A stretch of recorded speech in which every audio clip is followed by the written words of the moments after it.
Hello everyone, welcome to my channel. In this video, we'll go through the step-by-step process of solving a complex circuit using Norton's theorem. The circuit comprises a voltage source, a current source, resistors connected to a load, and given values for which we need to determine the load current, IL, and load voltage, VL. Our initial step involves designating points A, B, C, D, E, and F, then opening load RL.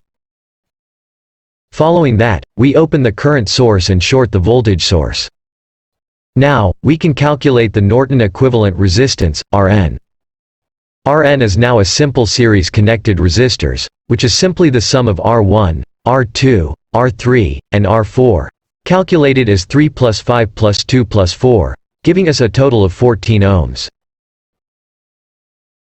Moving on, we determine the Norton equivalent current, IN, by shorting load RL, making it the short circuit current.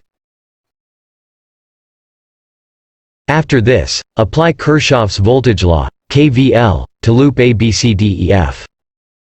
The voltage equation of loop ABCDEF can be written as 20 volts plus 8 IA minus 6 IN, then equate 0. Simplifying the equation, we have 8 IA minus 6 IN equals to negative 20. This will be the equation number 1. At this juncture, let's now take the current equation at point B. That yields IA plus IN equals to 5. Using equation 1 and 2, we will use substitution method in solving two unknowns. So we have 8 IA minus 6 quantity 5 minus IA equals to negative 20. So the value of IA is equal to 0.714 amperes. Then substituting the value of I1 to equation number 2 will yield to IN is equal to 4.285 amperes.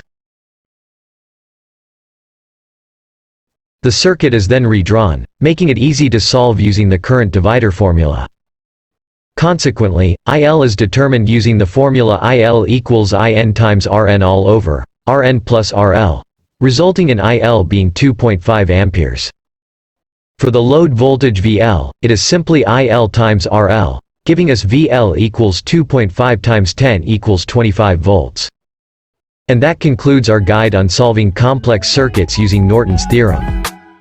Thank you for joining me in today's exploration of circuit problem solving with Norton's theorem. If you found this video helpful, give it a thumbs up and consider sharing it with others. Subscribe for more electrical engineering content. Feel free to drop your questions or topics in the comments. Until next time, keep learning, and thanks for watching.